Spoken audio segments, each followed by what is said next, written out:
Son las 7 de la mañana con 45 minutos y en 2 meses finalizarán los 4 años de gobierno del presidente Lenín Moreno. ¿Cómo quedará la economía del país para el siguiente mandato? Es un tema que vamos a analizar en los próximos minutos con el analista económico Po Chun Lee, a quien damos la bienvenida a los micrófonos de la radio de la Asamblea Nacional. Economista, ¿cómo está? Muy buenos días. Buenos días, Maritza. Siempre un gusto compartir con Radio La Asamblea Voces en Acción.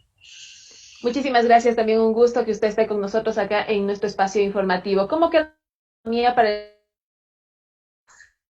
Deja, porque esta pandemia es, como quien dice, no ha existido en la historia del mundo, al menos a la escala global que es.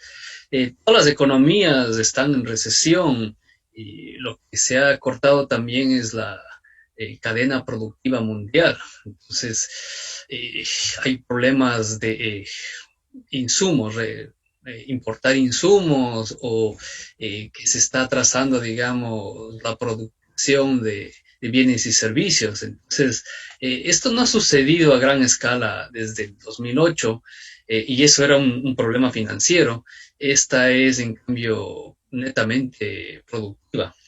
Entonces, como la gente no puede salir a trabajar, eh, reiniciar, resetear la economía, tiene unos costos tremendos, ¿no? ¿De cuánto estamos hablando de la economía de Ecuador? El costo que le ha significado a nuestro país enfrentar una pandemia, además de las deudas que ya venía arrastrando desde años atrás y que también le tocará asumir al siguiente gobierno. Es que hablamos de la productividad, según las cifras de crecimiento económico, está entre el 9%, ¿no? Y que es tremendo. Lo normal es que la economía esté entre 2 a 3% creciendo, este es negativo 9%. Hablamos del empleo, que es lo más afectado. Estamos diciendo que uno de 3 personas tiene un empleo formal, el resto está subempleado, le gustaría trabajar más o le gustaría um, eh, trabajar en algo que esté más acorde a sus capacidades. Y eso es un problema estructural de Ecuador. Realmente, desde 2015 hasta hoy, las cifras muestran que el subempleo parece que no desaparece, por lo que implica que es estructural. No está legalizado, la gente no está afiliado al IES, por ejemplo, o no tiene un empleo constante o consistente, ¿no? Y las afiliaciones en el IES también vimos que han bajado 5.5 desde la pandemia, y en el caso de totales, en el caso de los privados, negativo 11-12%. Y la deuda pública también está disparada, pero se entiende que en contexto de pandemia tenemos que pedir prestado de algún lado para cubrir con el manejo de la pandemia y el gasto corriente que teníamos desde siempre. Las Se buenas pide noticias que prestado hemos para visto. cubrir esos... Sí, Ajá. perdón. Se pide prestado para cubrir esos vacíos que existen, pero ¿cómo se va a pagar esa deuda que tiene? Y que decíamos, se viene acumulando, se aumenta, se aumenta. Además, ¿cuánto le significa a cada ecuatoriano el pago de esa deuda? Se habla que por persona hay un monto que ya le correspondería pagar para poder librarse de todas las deudas que tiene nuestro país. Bueno, si es que vemos la deuda pública, 63.000 millones, divídale para 17 millones de ecuatorianos, y estamos hablando de que, no sé, 3.000, 4.000 dólares en promedio Por uh, persona. por persona, que no suena mucho, pero es tremendo, ¿no? Y eso es más intereses. Uh, y depende cuál es la tasa de interés, si estamos hablando del promedio 7%, en 10 años pagamos la deuda otra vez, ¿no? Entonces, el interés también es pesadísimo si es que consideramos que pagamos tasas de intereses altas. Al finalizar el año 2020, el Banco Mundial en un informe decía, se proyecta que el Producto Interno Bruto del Ecuador se recuperará en este año, en el 2021, y crecerá en 3,5%, de acuerdo con el último reporte de las perspectivas económicas mundiales que fueron presentados. Estamos por el camino del crecimiento. Se podría ver en este casi primer trimestre del año 2021 que vamos en ese crecimiento del 3,5% del Producto Interno Bruto, como informaba el Banco Mundial. No veo esa proyección si es que no resolvemos este tema de las vacunaciones. La inversión extranjera no va a venir si es que la población está en riesgo de contagiarse o de morir de COVID. Entonces, hasta que no se arregle este problema de vacunación, inversión extranjera no va a llegar. La productividad interna tampoco se va a normalizar hasta que este plan de vacunación se resuelva de alguna manera. Entonces, yo no veo que esa proyección de 3.1, que es enorme también, a 4% nos llamaban el jaguar de Latinoamérica, 3,1, es un poco soñar esto. Además de que estamos en un año electoral, entran en mayo, las políticas públicas, digamos que el primer día las implementan, los resultados, lo más rápido que vemos será en 6 meses a 9 meses, y eso solo es un inicio. Entonces, este año en sí hemos ya perdido debido a un año electoral 6 meses de acción. Usted como Entonces, no, economista, ¿cuáles considera deberían ser los ejes primordiales que deba implementar el nuevo gobierno que se instalará a partir del 24 de mayo próximo para tratar de sobrellevar esta crisis económica que se registra actualmente? Usted nos ha hablado acerca del plan de vacunación, mejorar el plan de vacunación para generar la inversión extranjera, pero ¿qué más se necesita hacer? mire, justamente el IAEN va a tener un evento el 7 de abril y de Mirada Pública 4.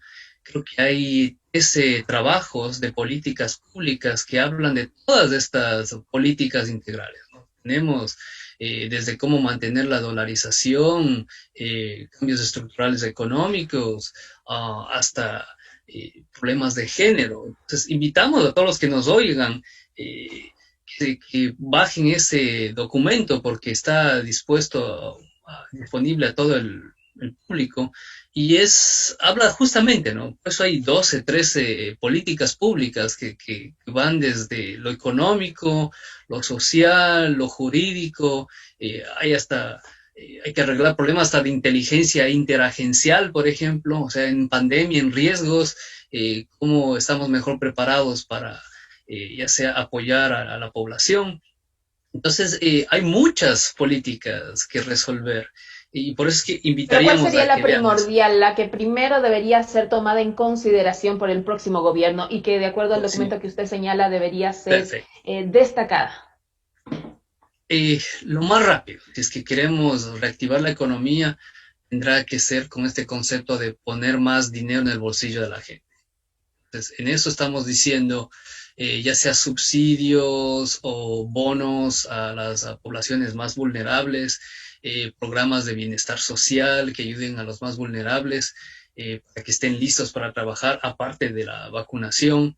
Hablamos no creo que es problema de endeudarse más, la idea es que todas las deudas son renegociables, pero para que la economía sobreviva, la población sobreviva, necesitamos que el gasto público reme contracorriente. O sea, si queremos apostarle a la productividad, que siempre deberíamos hacerlo, los resultados de eso lo vemos en 5 o 25 años.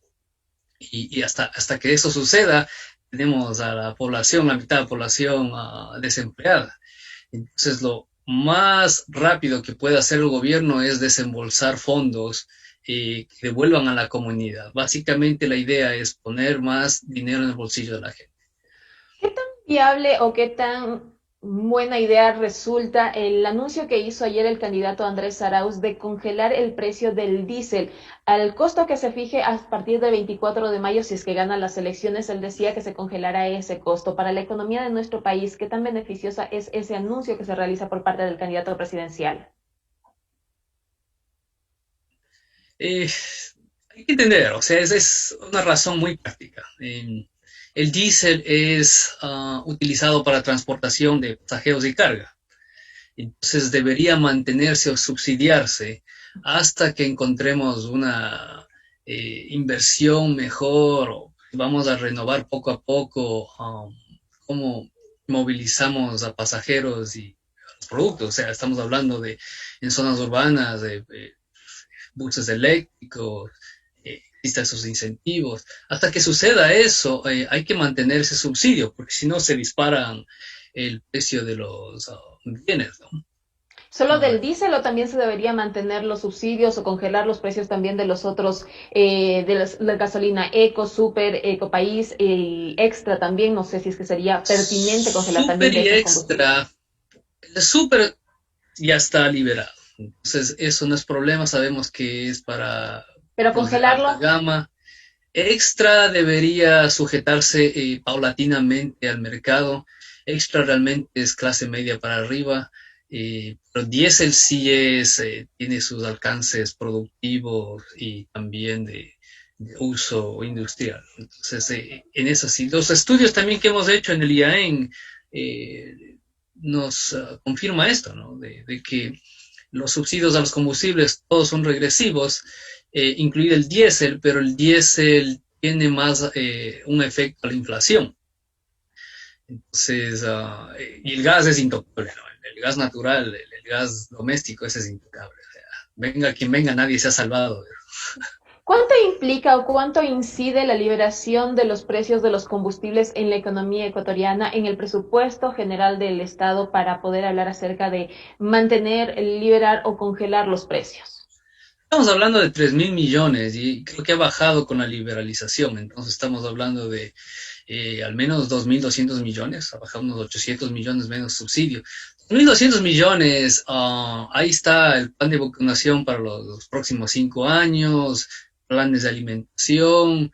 Entonces hay que considerarlo porque esencialmente este subsidio fuera del diésel es un subsidio a la clase media para arriba.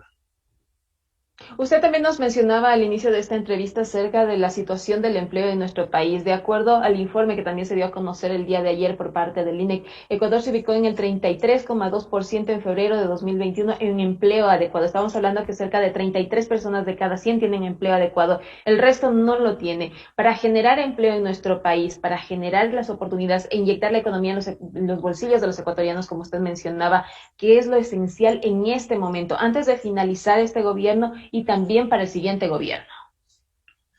Bueno, este gobierno realmente en los últimos 6 meses, yo creo que en otras entrevistas hemos hablado de esto, generalmente un gobierno de salida es un guardián de la estabilidad. Entonces es muy difícil mover cambios estructurales, por ejemplo, esta ley de la fortalecimiento de la dolarización ha sido muy difícil moverla justamente porque esas decisiones se debería dejar al próximo gobierno. Este gobierno, debido a que ya está en su ciclo, no puede hacer mucho sobre esto.